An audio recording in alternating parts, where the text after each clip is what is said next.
Due to the unpredictability of Lexer's behavior, listener discretion is advised. The VOT Network presents the Voices of Terminus Show with your hosts, Yarnilla, Lexer, and Joshua.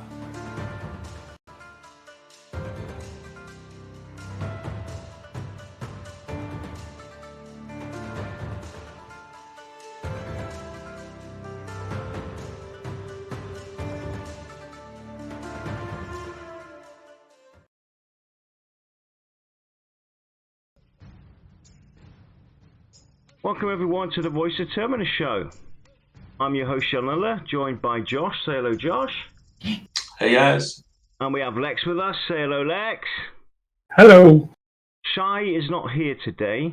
She's feeling a bit under the weather, so we're without Shai. But today's topic is going to be looking at global versus localized weather, a hot topic. I think Shai needs to try another beer. Yeah, she needs another Corona. Well, I got to tell you, if you drink Corona, you probably have a virus. Yeah. Anyway, today's show's going to be on global versus localized weather. But before we kick that in, I wanted to share the news of what happened elsewhere this week. So this week, I have to admit, I forgot. I saw it late. I didn't, this wasn't intentional. Nathan Napalm put out a video as well, and I'm going to grab that and put that into chat on the 5th. I've got to try and find it real quick. There we go. There it is. The screams, you've seen the commentary. You know. Alright, so we got that. So Nathan Napalm put out a video. Drop of conspiracies. It's comical, but it's well worth the watch. A great video. He put that out on the 5th, and then Basgrim TV did a video on raiding, talking about how VR wants to implement raiding and what people can expect or should expect in regards to raiding, and how VR envision it and how we will be perceiving raiding. So it's a good informative video. And then Pantheon plus you, minus with his co-host Theric for that week, they talked about raids in general, raid sizes, the best parts of raiding, and how to handle competition when it comes to raids. So those are the videos for February, the week of February 6th. So there you go. Spoiler alert, naked raiding always wins. It definitely does. So let me bring up the little world map that we have, because I made some notes on this globalized versus localized weather. There's a big massive discussion going on in the forums. It's one of the hot topics, and we basically talked about this on our Pantheon ponderings and decided to do a more detailed show on this, because it does spark, some very interesting thoughts, and especially with the design philosophy of the game, the way it's designed. We do know that there's going to be zone lines. You will have minimal zoning. It's not an open world game where you can travel anywhere without any zoning and loading screens, but you'll be able to see everything where you're zoning into. So that does beg the question on how they could implement global weather versus localized weather, and we could split this basically down into three ways. Let's kind of define what these mean first. Yeah, exactly. So when you look at global weather, right, in games or in real life, you would have like the entire world would have one weather system. And if it's raining in Freeport, it's raining in the Dreadlands. Yeah, exactly. So it rains everywhere. Then you could, and with localized weather, it's set to that zone where they would have some kind of system in play where it rains and then the sun comes out and then it rains again and things like that. That's what the difference would be between global and localized weather. Now, expanding on the entire idea of how it could be done in a modern game with modern technology that's available, And if we look at Pantheon itself, we have 3 continents. So you could have global weather that is split up into either the world itself, that's defined by the world itself, or it's continental, or you do go into the localized weather with the zones. And that's something we'll basically split down when we can. Somebody in chat, Bronzor, said they could have a mixed system. They certainly could. That's, yeah. And that's I already have an idea for that. And that's an idea Same. that I wanted to definitely bring up, is a mixed version of a mixed system of global versus and localized weather. So let's have a look at this system first before we go and have a look at some of the effects that the weather could have on the players and the environment. So Lex, you've already had some ideas, and Josh as well.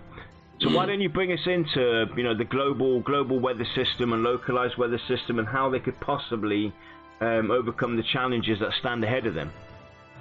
Well, like with what Yarn said earlier, global weather is basically whatever weather is in one zone's in every zone. So this is easy to do, but you run in the risk of using too many weather effects, which just kind of make the game feel a little weird. You take a teleport halfway across the world and you're like, it's still raining. Yeah.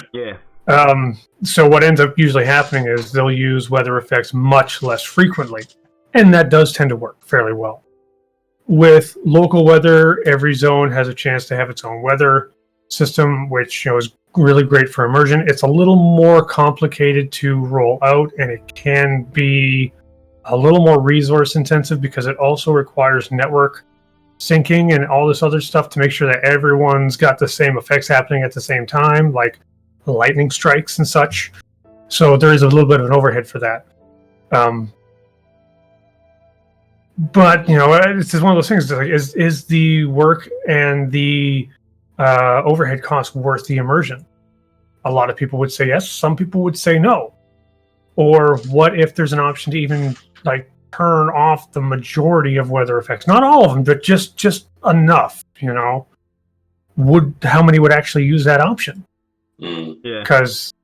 And would such an option invalidate other classes, like a druid's ability to clear the weather?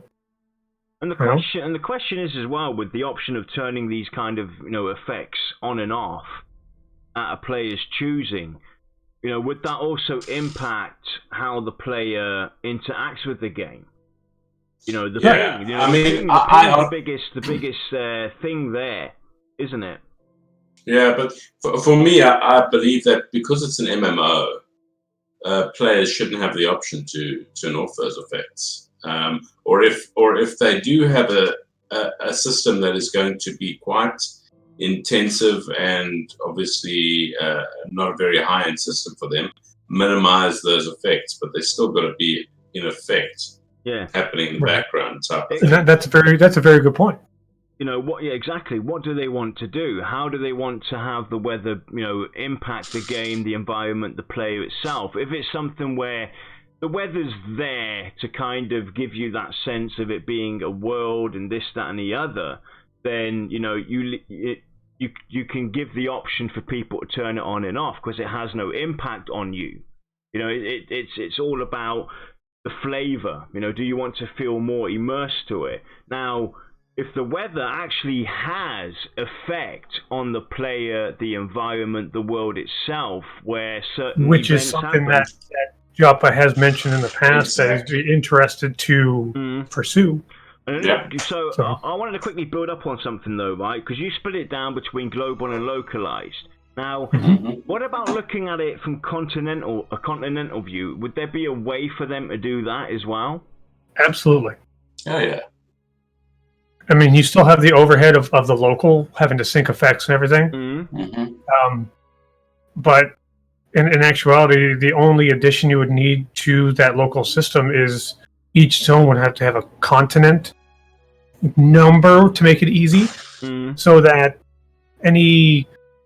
everything on this continent. Oh well, if it's summer over here, we'll say we'll bring in hemispheres, of whatever planet we're on. If it's summer here, it's winter here, kind of thing. Or if it's light here, it's dark here. just so you have a little more coordination.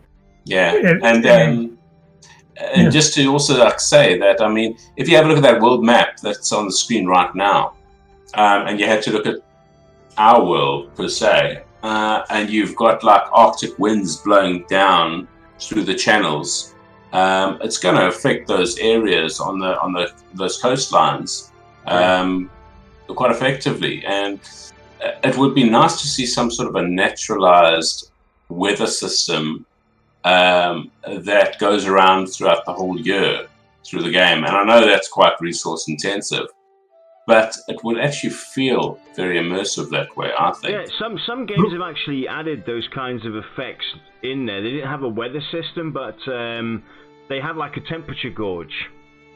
You know, where it would get colder at night and everything, or when it was, you know, when it was dark clouds, it was colder than it would be, you know, when it was sunny. And you know, it all depends, because when we talk about weather, the common thing that people think about is rain, sun, snow, and storms. You know, thunderstorms, right? For me, fog as well. You got, you know, exactly. You've got fog. You've also got the effects it's going to have on you. You know, if it's snowing, you should also feel the cold. If it's hot, you should feel the humidity draining you, you know, dehydrating you and everything, like, you know. So that also affects the weather system. For some reason now, I just thought of like a USB chair that you could plug in that syncs with the game. If you're in a desert, your chair heats up. If it's, Lex, you know, if it's winter, it gets cold. Wait a minute, we patent that. Patent pending. We hold patents to that idea and to that chair. So anybody But think of that. You know, That'd just be amazing. I'm watching you. No, think of this. Think of it though. You know, thunder is, you know, it's cold, it's rainy, so your chair's a little cold. Lightning strikes and your chair shakes. Well, I just want a shower head over the actual chair itself, and it starts raining. Oh no, your character gets knocked down and it's raining in the sun. All of a sudden, your butt gets wet. Because I would definitely love to see, you know, seasonal weather, like Josh mentioned, where it's, you know, throughout the year you have, you know, different types of weather, but you also have zones that are unaffected by weather, and also kind of come up with your own weather system where, you know, because if we think about it, you've got rain, you've got thunder, you've got sun, you've got snow, right? Those are the typical four you got. So autumn, winter, spring, and summer, right? And we know what those weather, and you have fog, you have mist and everything. Wind, high winds. High winds. If you see, here's the thing though. What about toxic weathers though? Adding toxic systems in there. Yeah. So you're gonna put Reddit as a background for the skybox. Toxic. Oh God, my eyes! I'm dying. But you can have like zones where they have like a toxic weather system. Yeah, I mean, if you think about a swampy area, for instance, the actual swamp creates noxious fumes. Yeah. Right, and that actually gets blown around the actual zone itself through wind conditions. So you could affect other areas around it. Well, see, this is like if I was going to go ultra complex, like someone gave me a runaway budget to make a weather system for a game, I would have, you know, I'd have the overall. Take the overall map that's on the screen here. I would basically chop it into 4 quadrants. I would, just to be like, you know, northwest, northeast, southeast, southwest quadrants or hemispheres or whatever. Yeah. And my weather system I would have in layers. So obviously it could start as snow, turn to freezing rain, to, you know, all depending. And I would have storms that are actually their own entity that migrate throughout the map. So you would be able to see something that's in King's Reach, and maybe it migrates out to the next zone over, and then the next zone over, and then it finally disappears. To be, you know, truth be told, that is way too much for an MMO. But it makes a hell of a lot of sense what you're saying. It does. That would also be a huge undertaking. Why talk sense when it stands in the way of a fantasy? But the question is though, right? We know that there are MMOs out there that are doing weather systems where it snows and the snow actually sticks to the ground and stays there for a little bit, or where it rains and you can see that the floor is wet. And we've seen this in a lot of modern games. If we look at, some of the first-person shooters like, the Division, when it rains and everything, you see the roads are wet and everything. You see puddles. Those are the kind of things that I think people would love to see nowadays in these games. Yeah. And is it doable? Yes. Is it worth investing and taking a look at? I personally think it is, especially with what Brad envisioned. The thing is, though, it's a case of, while you may not have to do it, or you may not have the desire to do it for whatever game you're working on, I mean, lore is the great justifier of whatever design you want to do. Yeah. If you want to say, our world doesn't rotate, okay. There's no day-night cycle unless you go to this zone. Yeah, exactly. But if you do have the whole day-night cycle and everything, if everything in the game is justifying it, if you don't do it, somebody else will. So you don't have to go all the way. You can go most of the way there to a super crazy complex weather system, but still get the credit for being the one that did it first. Yeah. And also, I'll say in the world of MMOs, doing something first tends to go a long way. Oh, yes. Let's go and expand on this and have a look at some of the effects the weather could have on the environment, the world itself, and the players, right? Because I was speaking to my wife about this today as well. I'm telling her, this is our show today and everything, and it kind of popped into my head. We've all seen Thrown Fast, some of the videos in Thrown Fast. There's a big, massive lake where the bridge is. Now, I would love to see sometimes when it's like winter time or whatever you want to call it, that lake is frozen. Right? It's frozen, but that does not necessarily mean you can't do anything. You can't interact with it. That would be a way to kind of create mini games for people that want to go fishing there. You can have like a mini game where they have to heat up the ice or something like that so they can go fishing.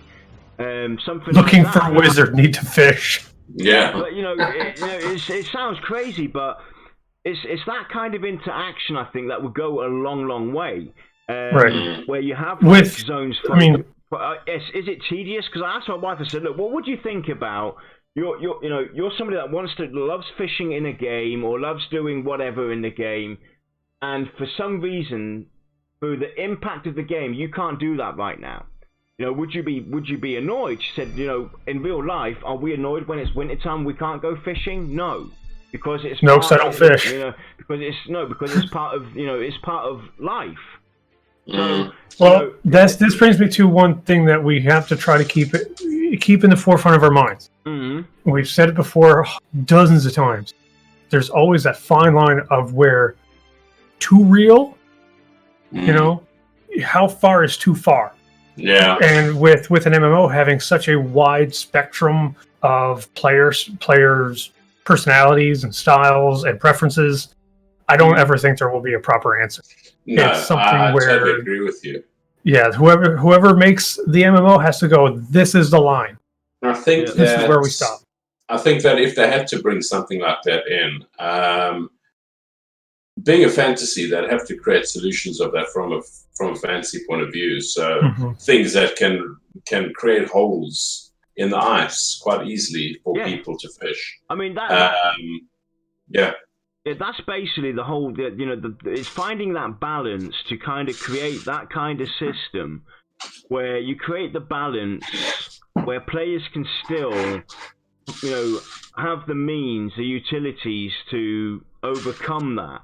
And then you have to have a look at it as well, because we're going to go further deep. We're going to go deeper into the, craziness part. With these ideas of having the weather feel immersive and actually impact the game itself and have an impact on the players, the environment, the world. But just to look at this frozen lake, for instance, having lakes frozen, you found an area where you want to go, where you can get great fish or whatever you're doing, and now it's frozen. There would, there has to be a fine balance of how often. I want frozen waterfalls, basically. Yeah, you can do that as well. If you're doing a day-night cycle, it's not wholly unfeasible to do seasons in terms of it fits.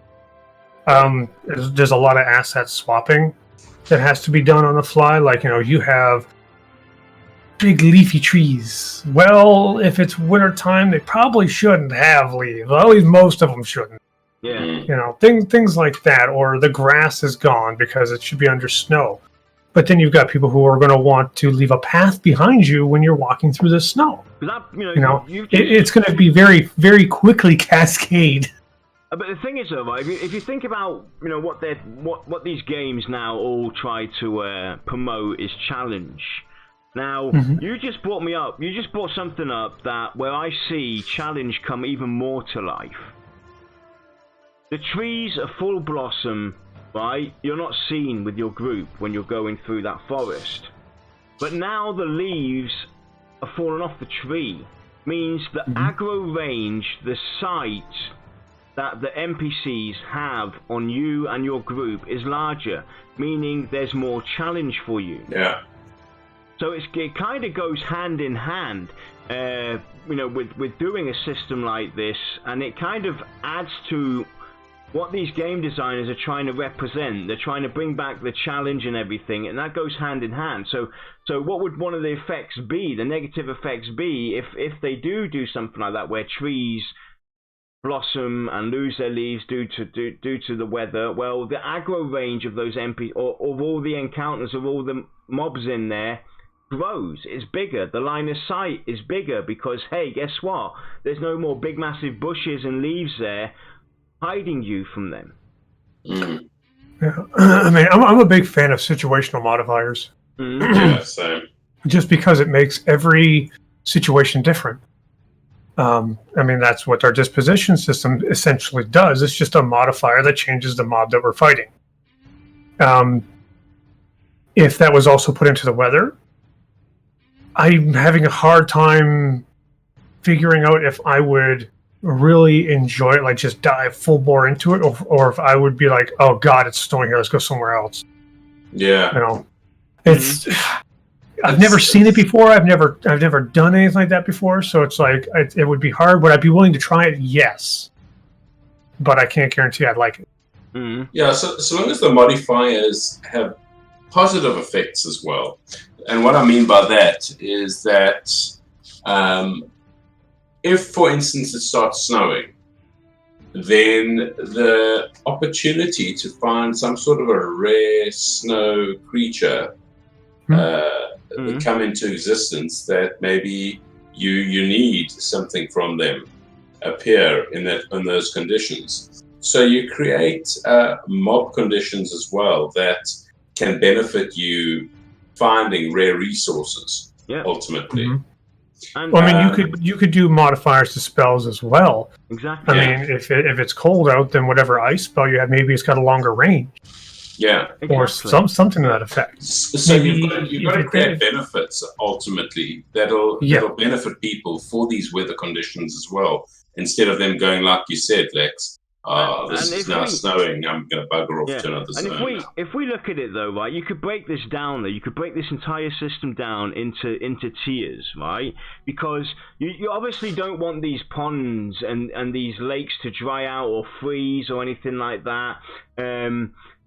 You don't necessarily always want to be in a spot of trouble because now all the leaves are falling down from the trees. Now that the aggro range has gone up, you could put that into tiers basically, where it's a randomly simulated event that would happen with very low percentages of it happening. The weather system, make it great. Have your rain, have your snow, have this, have that.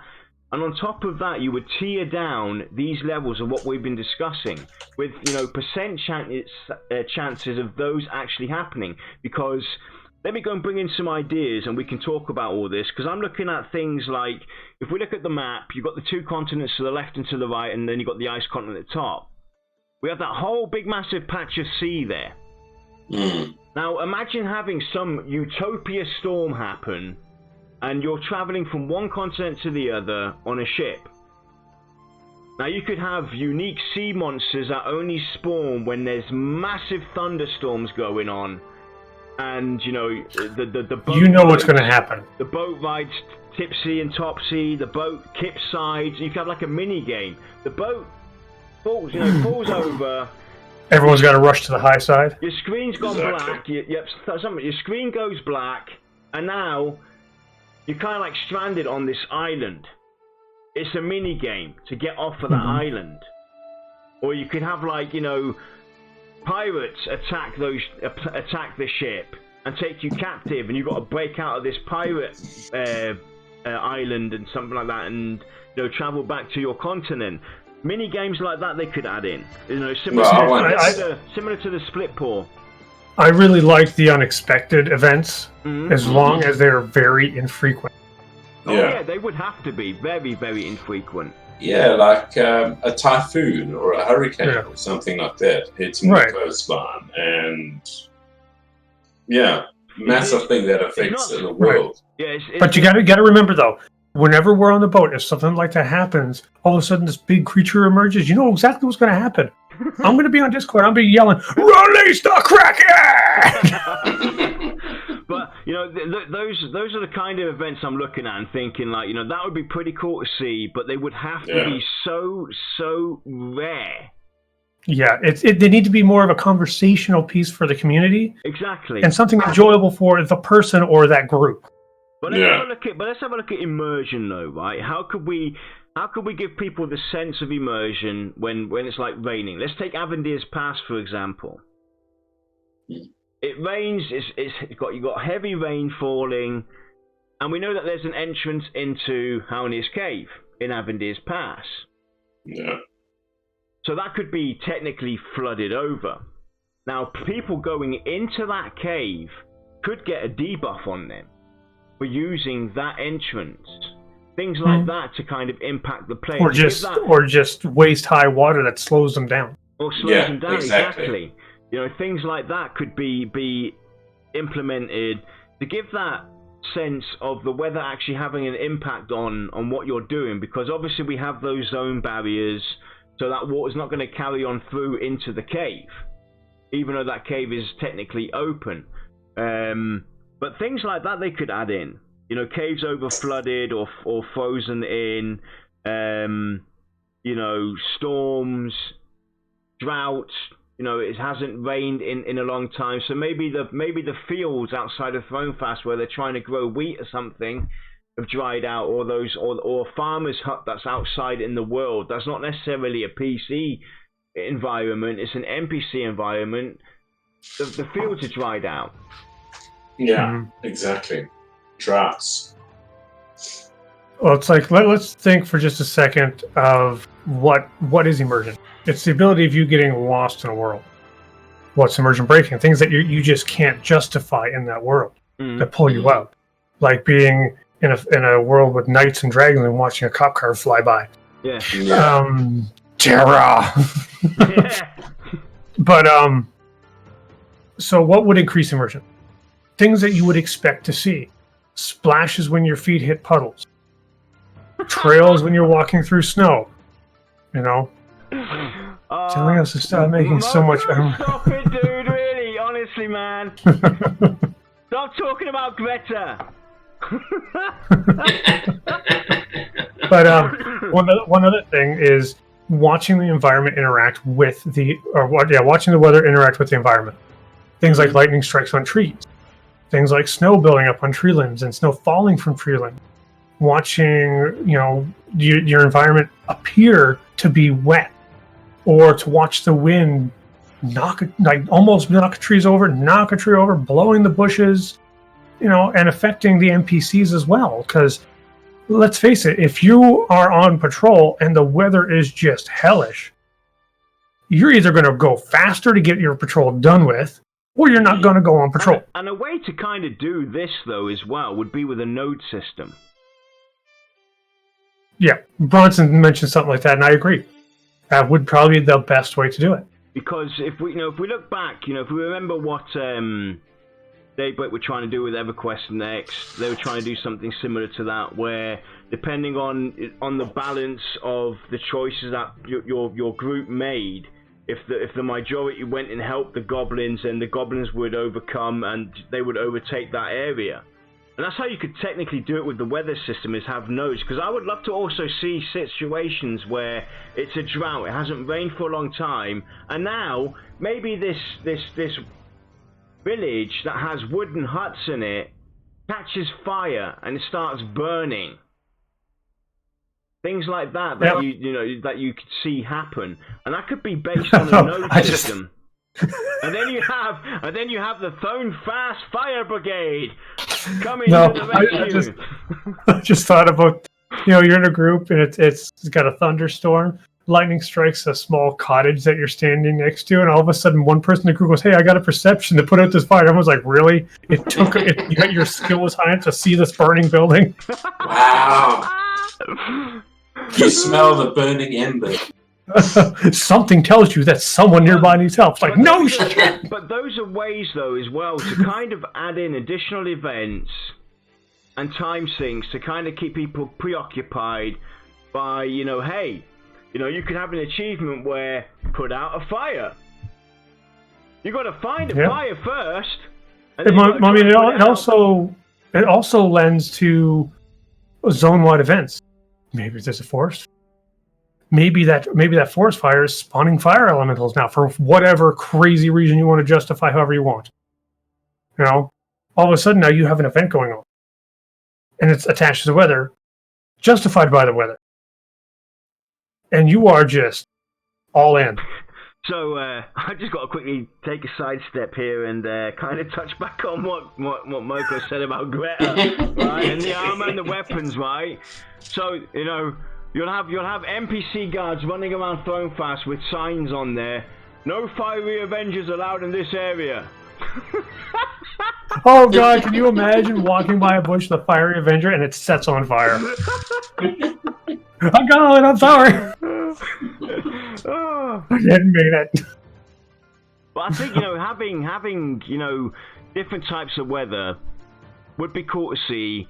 I mean, we've had it in every game. I mean, look at WoW, it rains. Whoopie-doo! It looks like crap. It has absolutely no effect on you. Even in EverQuest and EverQuest 2, it rains. But that's all it does. It also snows. It snows? Yes, but it's a part of the zone. It's a winter zone, so it kind of snows. Very funny. And so, but having that kind of, go over the scale of the zone design and actually affect, like for instance, if we look at the map, the world map, we've got the Karga Sands, which is basically desert. Now imagine, by some randomness, by like, 0.43%, all of a sudden, a lightning storm lights up around there. And starts causing tornadoes or something like that. Or the cold actually freezes the entire continent over and it also affects the Karga Sands. It's global warming was real. Greta would have a feast of a day. Should be playing Pantheon and trying to push her agenda left, right, and center, wouldn't she? Like, I want you all. It's so real. It's in the digital world. I think that being fantasy, I mean, it would be great to see like a tornado that's like an electrical tornado or a ice tornado, for instance, in those areas. You could have different kinds of, because like you said, it's fantasy. They don't necessarily need to stick with rain, thunder, snow, and sun. They could have, like I mentioned earlier on, toxic weathers where you have fumes coming out of the, like you mentioned, Josh, out of the swamp lands, or you're in this lava area. There could be some kind of lava storm. Like similar to the rain, it doesn't rain, it rains lava. Yeah, exactly. Remind me not to vacation there. Due to the magnetic altitude of and electricity forming, basically, it causes it to rain lava, for instance, things like that. And what you just mentioned as well, having like ice tornadoes and fire tornadoes and just weather effects tornadoes that can be affected by elemental. Correct. And how do these things play into the various conditions that the players can be affected in certain zones as well? Exactly, because you've got the acclimation system, right? That's it, yeah. So it kind of justifies to have this kind of system going for the weather as well, because the weather should also impact, because it can, and you can see how this kind of all coexists together, how it's all connected. The acclimation system with the weather system, with the perception system, with the environment, with the situational gear, it all ties in. So it would make sense to kind of try and go that extra mile. Now, it's not something they have to do and have it in there straight away. They could look at it and go step by step. Exactly. It's all connected, and acclimation with the weather, that could be like an upgraded acclimation system. You start off with the basic acclimation system, and once you've peaked that, hey, we're running out of ideas what to do now. Well, guess what? You've now got weather acclimation that you throw into the game. So now you're not just looking at your acclimation score points that you've got and everything. You're now looking at your gear, for instance. Your gear could have some kind of stat that is only related to weather. Because we've already talked about having gear where it makes, let's say they do have a weather system in there. It's really hot, we're in the Karga Sands, and Lex is wearing full plate armor. Makes no sense. The guy would fall over and just die there on the spot. Right? He would die. I'm a Dire Lord, I wear a chain because it breathes. But it's things like that. So that's where situational gear could also be impacted by the weather, by the environment itself. You could have environmental stats on there that give you that boost as well. So that also ties into the acclimation, another way to acclimate yourself. So you could go to a crafter and he could put some environmental stat on there that gives you a resistance to heat when you're in the Karga Sands. And that ties into your acclimation. Right. Right, now for mages though, do they not have the gems and things like that that they're going to be drawing power off? So they could be recharged in certain environments? Exactly, they could recharge in certain environments. They could also, mages could also have some kind of spell that they could basically learn. It could be something that is very hard to come by, a spell where they can learn to kind of, just for themselves maybe, cast this spell that gives them some kind of advantage for weather in general. Things like that. So there are ways to benefit from this as well for the players, so it's not too tedious, because that's what it comes down to at the end of the day. What becomes too much, and where do you draw the line, and where does a player say, you know what, I ain't doing this, I ain't going through this zone, or because of whatever effects are currently in there, and I haven't got this, I haven't got that. So you have to find that fine balance of when the craziness happens, how players can basically impact it. But we've kind of connected all the dots. It's all connected. There's ways to do it. Is it worth it? I don't know. I personally would think it would be a sight to see, because I'm fed up with this instant gratification and me that we've all grown into. Yeah. So what if the game has bumps, roadblocks in it? I log into the game, I've only got 2-3 hours to play, I want to go do some fishing.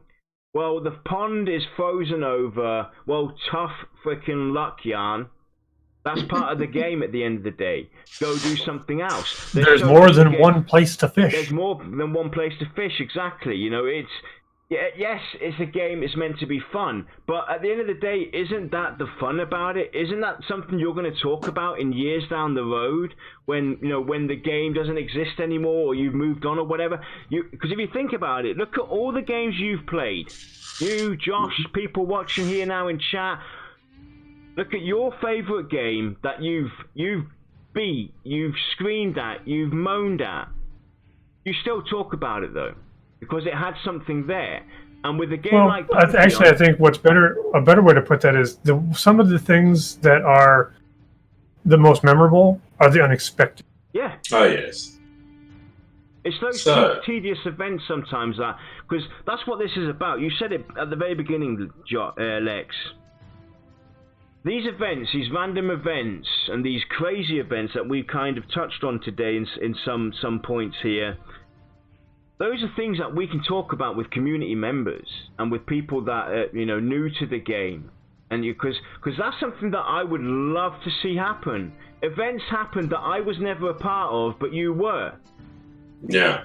And I'll be like, damn, I missed it. Or why did I take that break? Or God, why was I sick? Why didn't I log in 30 minutes earlier like I planned? Exactly, things like that. It's those kind of things that will always make this game interesting for anybody out from the outside looking in, because you can sit there, you can instantly start a conversation and explain to him what makes this game different, because that's the big question you have to ask nowadays. What makes your MMO different to all the other MMOs out there? 99% of the time, your MMOs are all the same. Exactly. Well, see, go ahead. I was just going to say that it'll be very, very.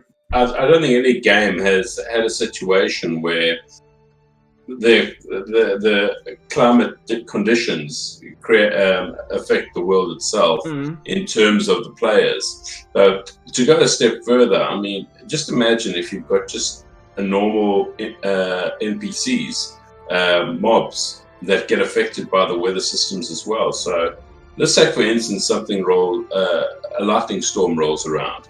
Now, the lightning actually gets absorbed by some of the creatures, and they create these amorphous creatures now that will basically morph from what they used to be into something bigger and more dangerous against the characters. It's like that's a great idea too. I mean, like, let's say there's a lightning golem or a lightning elemental or something, and all of a sudden it's a lightning storm. Well, shouldn't that empower it? Yeah, exactly. Those are the things that have always annoyed me, right? And this is why when we talked about the wizards at the very early stages, how I would love to see wizards design and everything. If it's a lightning beast that's drawn through lightning, and I've got lightning spells, and I cast that lightning spell on that encounter, it should empower it rather than damage it. Period. Exactly. That's one of the things look at old school RPGs. If you cast fire on something that was fire based, it either did little damage, no damage, or it healed it. Yep. And that's how why it should be. That? Yeah. Why have we gone away? And that's why I've looked at, we talked about ways to go about this. Because let's say you have the archetype mage that can do a bit of everything, and then you break it down into a fire mage, a lightning mage, an ice mage, a earth mage, whatever you want to call it, right? You could add ways for him to still or she be still important to the group. Even though they specialize in a certain way, they could still have their base spells that they had previously before becoming a fire mage that they could still access and do reasonable damage with. Is it going to be as much as somebody that went and special? No, or stayed as the core mage? No, it's not. But you can still add ways into it. But Lex, well, I mean, think about specializations. You can have a specialization item where you draw power from the weather. It's one of those things where it's super beneficial if that weather event is happening. Yeah. But if not, it's not like you're technically less effective. I mean, it could be like, let's say for instance, now you do have you've loaded your lightning spell. This lightning beast all of a sudden turns up. You've got a druid in the group. We know druids can impact the weather. So who's not to say that the druid can draw that lightning energy that's coming from the sky and turn it into something earthly, and now that mage can use his lightning spell on that beast, and now it affects it. Mm-hmm. And like Bron's saying, like if lightning helps druid spells, shouldn't snow or some form of lava or whatever help wizard? It's like base it on the element of the spell. Don't limit it to a class. Exactly. If a wizard's got fireball and there's some kind of fire weather event going, whatever you want to call it, yeah, the fireball should do more. If a druid has something that's just, I'll draw from EverQuest to be like, flame burst, just a flame. Yeah, that should be stronger if there's a fire event going on. Assuming you have the ability to draw power from the weather. Yeah. The only limitation I see happening, but not in the sense like it's strictly limited only to that race. The Archai. We know the Archai are going to be based on elements, depending on what element you have. There should be bonuses there, and that's how I would do it. So if you're a fire element Archai model, and now there's a firestorm going on or something like that, you're going to have a higher benefit, but it's not going to impact the one that's water-based, or the one that's wind-based, or the one that's lightning-based. Well, work it like almost like a color wheel. Every element has a benefit, but it also has an opposite. Yeah. So if you're attuned to ice, and there's a winter weather event going on or whatever, then your ice spells will be stronger. But if whatever happens to make it a fire-type weather event, you're going to be a little weaker. Exactly. But make something like that optional. But one thing I definitely want to see is quicksand, for instance.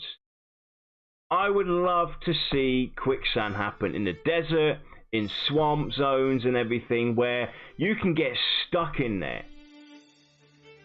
You need assistance. And you need help, exactly. Because we know that the rogue's going to have rope. So, hey, have a rope in the group when have a rogue in the group who's got rope on him when you're in the desert or you're in a swamp, because you never know, you might get drawn into the quicksand. Yeah. Mm-hmm. What's the point of having a rope? Would quicksand only happen during a weather event, or would it be an ever-present threat? I think ever-present threat to mine. Threat, to be honest. That's something I've always wanted to see. I loved the way they designed the swamp zones in EverQuest 2. I really loved it. I was so immersed in there. And it's like, the one thing that was missing for me was quicksand. Yeah, but it just reminds me of the one thing that I read the other day, saying that in the 80s shows, you'd think quicksand was everywhere on Earth. Yeah. Because it used to be in every show, basically, as a big danger. It is crazy. But to quickly touch on what you said earlier on, though, Josh, you talked about the climate system. So, this is taking the piss now, and this is directed at Nathan. Nathan, this is going to help you. This is going to be part of the job. Don't call Nathan out. He's going to make a puppet of you, and it's going to be game over. Nathan, Dropper Conspiracy Part 2. They have climate systems in Pantheon. Hint, hint. It's a message for Greta. Regretta. Oh God. But I'd love to see sand pits and things like that. And see the NPCs of our towns be something that we feel for them as well. Mm-hmm. Even though we're on our usual epic VOT tangents, I got to ask a question that's more on topic. If you had to choose between global and local weather for Pantheon, which would you choose? In what sense, though? Would you prefer I would have zone? a mixture. I was going to say, would you prefer the entire game? If it rains, it rains, or would you prefer every single zone to have its own individual weather? Every single zone to have its own individual. Localized. Yep, localized. Localized. It just makes a hell of a lot of immersion sense that way.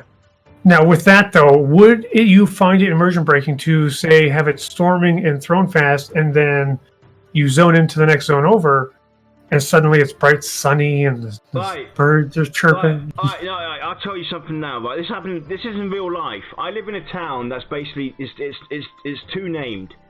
You have the north side that's called Raider, and you have the south side that's called Wiedenbrook, and it's basically there's a bridge that divides the two towns, right? And I shit you not, on the north side it was raining. I went underneath the bridge, walked through, and this bridge is like 15 meters long. I walk out the other end of that bridge. It's bright sun. It's dry, and you can actually see the rain. You can see it, and you can basically almost touch it. So it does happen. So I would be perfectly fine with that. But I'm just curious if you would find it, like, say it's raining, you zone, it's sunny, you zone, it's cloudy, you zone, it's sunny, you zone, it's raining again. Yeah, would that get to be too much?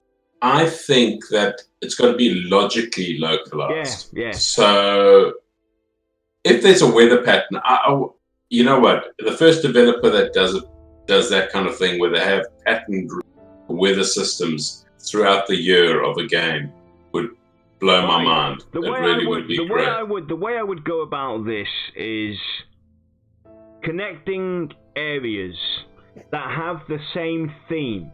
So if you look at Throne Fast, you look at Avendir's Pass, it's themed the same from the way it looks. That would all be impacted by the same kind of weather. If we go into South Seoul, it could be bright and sunny there all of a sudden, right? Because it has a different theming to it. So that's how I would kind of look at it. And I would also say, though, that does not necessarily mean that every zone has to have a weather system. There could be a zone in there, especially if we look at the wild, what's it called? The wild Avail or Azul or something like that. That looks like a area that would not be impacted by weather. That has it has its own environment, its own climate, its own ecosystem. So you would also have that as well. Because and I've got to ask another question as well that kind of connects to the localized weather and or this discussion. The day and night cycle. That's the same thing. How would you like to see that done? Because that could be a typical thing as well that happens. You zone into Throne Fast, it's nighttime. You zone into Avendir's Pass, it's daytime. You zone into Throne Fast. Did I really travel that far? You know, it's one of those things as well. How do you do that? How would you like to see a day and night cycle done? Would you like to see it done based on continents? How would you like to see that done? We can touch on that for a bit as well, because that's kind of connected to it. Like I said with the continents and just giving them a number, I would honestly, for day-night cycle, I'd give a zone either a 1 or a 0, representing what side of the planet it's on, just to make it easy. And it's just like flipping a coin. These ones are all day, so these ones are all night.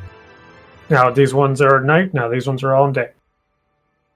It would feel a little bit more easier to believe without going crazy on the details, like seeing the shadow actually engulf everything, and which, don't get me wrong, would be cool as shit. But as a developer, I think of a system like that and go, I do not want to have to make that. Yeah, true. Yeah. But one thing that I would really like to see is if I'm in one zone and the next zone is storming, I would like to look in that direction and see a storm in the skybox, like off in the distance. Yeah. Exactly. You know, they said basically with the zone lining that they have, you'll be able to see though what you're entering into or heading towards. So that would also mean that the weather would have to be visible as well. Well, this is another thing. I was just about to say that how would night affect the weather and the way it looks to people? So rain, snow, lightning obviously would have a great effect in the dark. I can't wait to see, they've teased with lightning already, right?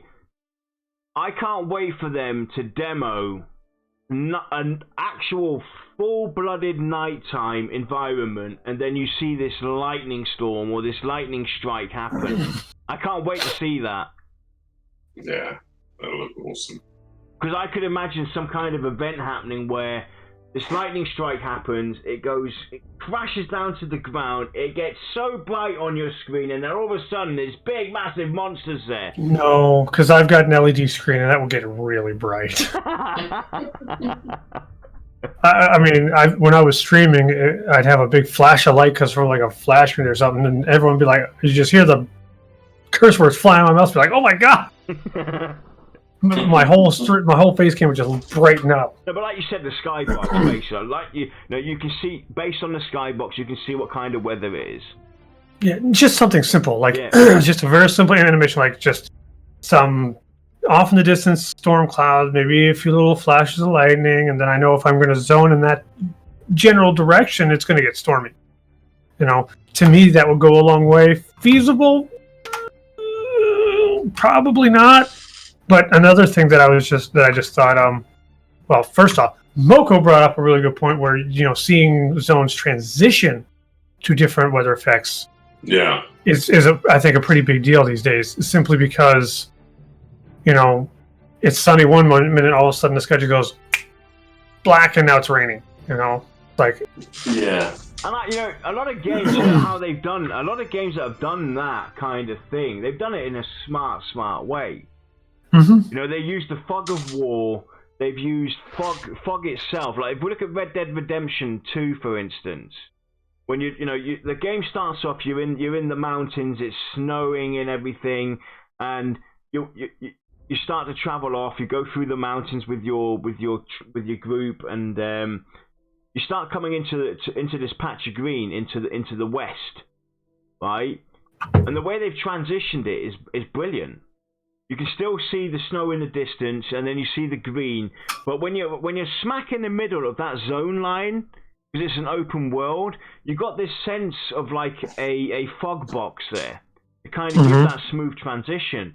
And that's something that that's a way they could do it. It is, yeah. Another one as well is what Josh mentioned earlier on. Seeing, early morning fog. Yeah. Normally, fog appears when there's a major shift in the weather. Right? When it's cold one night and all of a sudden it's going to be really warm the next day. You normally have that mist start, right? And especially when you've got places where there's lots of fields and everything, that's when you have that fog come out. Right? It's due to natural weather change, where there's going to be a huge weather change. It's frozen the one night, it's going to be really hot the next day. You have fog that appears. How would you guys like to see the fog be done? Would you even like to see zones that are just made out of fog? That it's so foggy in there that you can hardly see 5 feet in front of you. Short answer, yes. Yeah. Long answer is, how would they do it? It's simple. Because, I mean, if nighttime is going to be anything like seeing Halner's Cave without a torch in some of those unlit areas, it'll be very easy to just spawn, a layer of fog on the ground, and just as it's dark, and then as it lightens up, you're going to see it more and more and more, and then you just have to, once it reaches its apex, like once it's fully in daytime, you start decreasing its transparency, and then eventually it's just gone away. But that's another like soft transition of different environmental weather. Not necessarily weather, but environmental effects, we'll say. They go a long way for immersion. Yep. I mean, I can picture you now at night in a major city in some alleyway as a street corner dealer. Oh no! I'll have a human female's leg, and I'll dangle it around the edge of a corner, like, you boys. They come running around the corner, and then I mug them. And then you Scarface them. That's right. That's right. I take their face and add it to my collection. Brilliant. Scars got to pay bills too, man. No, Scar's got a scar. But having like debuffs on you, based on the weather, I think would be also a cool thing to do when you go. I agree, but I think only when the weather is extreme. Oh yeah, that's it's like it's a slight drizzle. Look at me go. And that comes back down to the tiering. Where they tier it, right? Yeah. Depending on what kind of army you have, Or layer it, and they layer it down basically. So if it's like a really bad rainy storm and everything, then you might get a debuff on it. But you could also, depending on what class or you are, or what kind of racial elemental you have, and things like that, you could also have a beneficial buff that comes onto you. Like a druid, for instance. Depending on what kind of, if they can, a druid technically should be able to impact all kinds of weather, but that are naturally caused. So rain, thunder, snow, and sun. Go on. I had no idea. Well, we all know that a lot of wizards from EverQuest kind of have druid envy and the ability to turn off the rain and such. Mm-hmm. So let's say if druids get the ability to actually physically change the weather in the zone. And we're not even going to get into the whole multiple druids fighting for weather and how crazy that'll get. But no. Right. But what if a druid goes and makes it storming, and then a wizard casts a spell where the animation is him shooting lightning straight up in the air, and it creates a lightning storm. Ooh, I like that. Mm. Now it's like cooperation. and that's the major factor there. That's something that we've been pushing and discussing, for almost 4 years now. Yes, people, you heard it. 4 years. Don't call me names like that. The cooperation, the communication, and the working together with all these different classes, and kind of it's almost like the heroic opportunity in EverQuest, or the combo system that they had, the chain system that they have in Final Fantasy. It's something similar to that, but it's done on a more. It's based on the situation that you're currently in. Yeah. Where you can kind of work together, and then we have those. What's it called? What they have? Those different types of stones. Rune stones. No, what's our? Someone help us out, chat. You got. I'm sorry, I wasn't paying attention. The system that they have in Pantheon with the stones, the white stones, and the colored mana. Yeah, the crystals? colored mana crystals, for instance. Things like that, I think are great, because I would love to be able to be impacted and have additional boosts and bonuses based on the situation we're currently in, or negatives as well, in that sense as well, where we have to work together as a team, as a group. It's not just, let's put the group together and off we go. That's part of the challenge. Communicating with each other. Like Lex said, let's go and create. I'm not even going to say that's part of the challenge, but that's part of the enjoyment. Oh yeah. Oh yeah. I know a lot of people have been saying like having to coordinate and talk to other people is part of the challenge. Granted, I'm socially the R word isn't exactly socially acceptable. Let's say I am socially stunted, so. It's actually part of the enjoyment for me because it makes me socialize, and I think it's a great thing. Even though we've turned. If you see me on Discord, I hate people and I hate humanity. But when I'm on an MMO, I'm not part of the human race. Yes, Lex, I'm part of a different world, and I can be nice to people. Lex, shocker. Let me say you've come a long way in 4 years, my friend. I think Josh. I grow this much. If we could pat ourselves on the back, we've nurtured Lexa in a good way. We've guided him on the right and I've laid the seeds of corruption. So I got to put my seed in both of you guys. But yeah, I think we've had a good discussion here on weather and. Global versus localized, and sparked ideas. We hope that you out there in chat, this is sparked some crazy ideas that you might have and want to do. I feel like this particular show we should have Bronson on. He had a lot of good ideas. Oh yeah, we could have Bronson on. Bronson. You know, Come on, Bronson. Bronson. We'll make you famous. Yes. Amongst We'll get you on a Wheaties box. But, I think we've basically reached a point now where we're talking smack because we've run out of ideas and things to talk about. So I think we'll come to now. 9 out of 10 people in chat, they only come here for the smack talk. Exactly. I mean, I think after Greta watches this video, she's going to hunt me down. Just hold an aerosol can or something and be like, I'll spray it.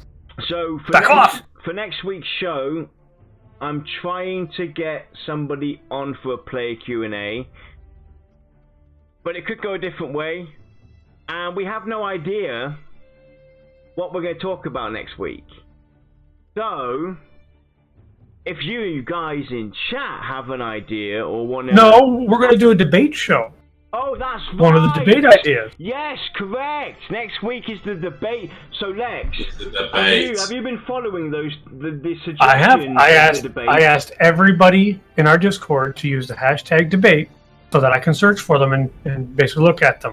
You can also vote with a thumbs up or thumbs down.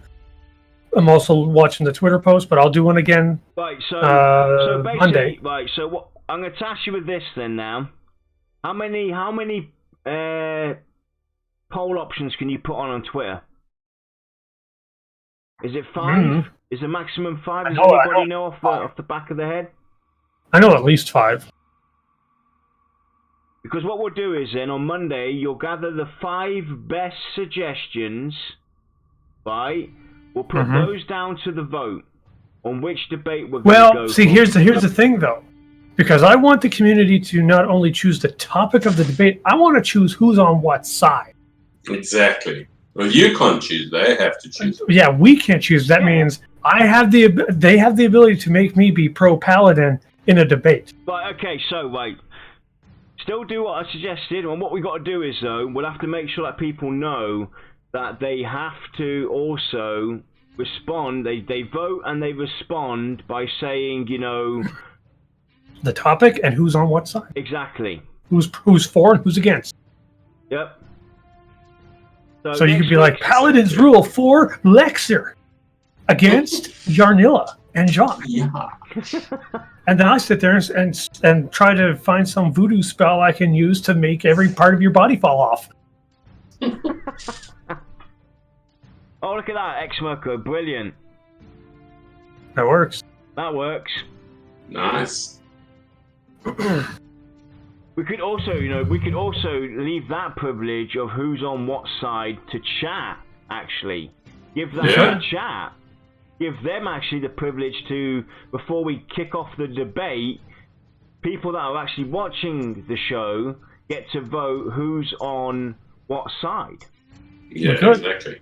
Yeah. So I mean, we got a couple good topics. So what we'll do is on Monday you put out a tweet with the debate options, or let me know which 5 are there. I'll put out the tweet, let people vote. You do it on our Discord, and then before we kick off the show, you guys will be able to tell us in chat who goes on what side for that discussion. And we'll keep, obviously, the other debate topics available for us to kind of, give us some shows to look at in the, in the near future and debate on. So I'm looking forward to it. And we'll see how that show goes, our first debate show.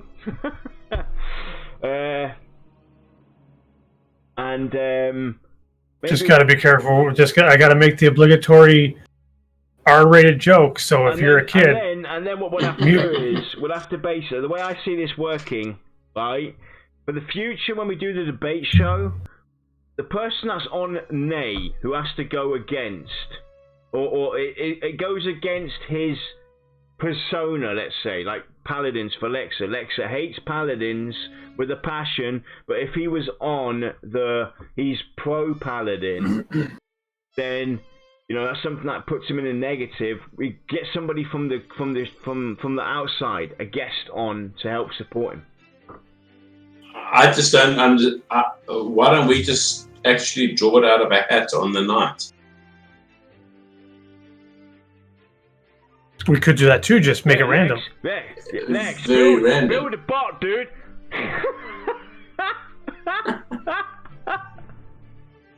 You can see him, you know, I see his knuckles are going white now. He's like, yeah, fuck you. I've already got like 8 projects on my plate. You can straight up go yourself. Well, you should actually just have a hat and just draw 3 pieces of paper out of there. Here's what we're going to do. We're going to get the topic. You're going to put a browser source up in your OBS when the show starts, and you're going to use an online decision maker on who is on what side. And then you're just going to click it button and it'll decide for you. Mm-hmm. There you go. That'll be completely random. Yep, that's what we'll do. So next week, check out our Twitter, check out our Discord if you're connected or not, or you want to join. If you have any debate topics, make sure you tag Pantheon_VOT. You can tag me too if you want, or Josh, or Yarn. Yeah. We'll get it in the list and we'll figure out what we're going to do. If you want to see someone on a particular side, for or against, you can mention it, but it is not required. Yep, and then we can let the debate begin. Yep. Or do it in our Discord, in the general chat, and use #debate so I can find it. Right, so... It'll be fun. With that, and hello, Miss Candela, a long time. And we're about to end the show, so... But it's great to see you. You caught the one show that isn't 2.5 hours long. I know. Amazing, right? So that was our discussion on global versus localized weather. Next week will be a debate show, a premiere. And I'm looking forward to it. Because, hey, we've never done that one before. And I'd like to see what kind of topic we're going to have. And... the question is, though, should we have 2 against 1, or should it be one hosting the debate? You can go. You can basically go 4 against, and then the person who decides which side won. So basically, yes, a judge or a ref. I think that's what we should do. Exactly. I think we should do that and do the points. You know, get points gained or not. Yeah, we can have the viewers as well in chat actually give points out to the for and against, and then you got me or Josh or you yourself. So basically, they pick who's for, who's against, and who's going to be the host. Whoever's remaining is going to basically be the. I forget what the name of the person running the debate is called. The adjudicator. That's it. Yeah. So for, against, and adjudicator. And are we going to do it like a presidential debate where you've got like 1 minute to bring up your point, and if we do that, I have to spray myself orange. 30 seconds to respond.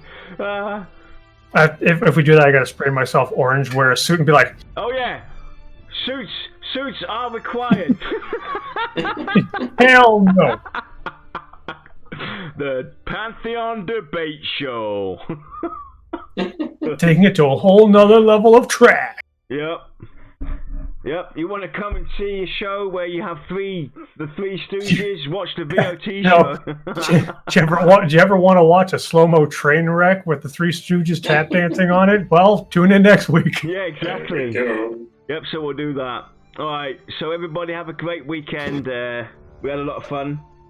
I know we drifted a lot away from our main topic, but that's what we do. Weather was mentioned once or twice, so we're good. We're covered. Yeah, we're covered. We did well. We covered it at the beginning. We covered it at the end. You know, hey. We're good. We're good. Take care, everybody. Thanks for joining us. Cheers, we'll see you next week. Take care.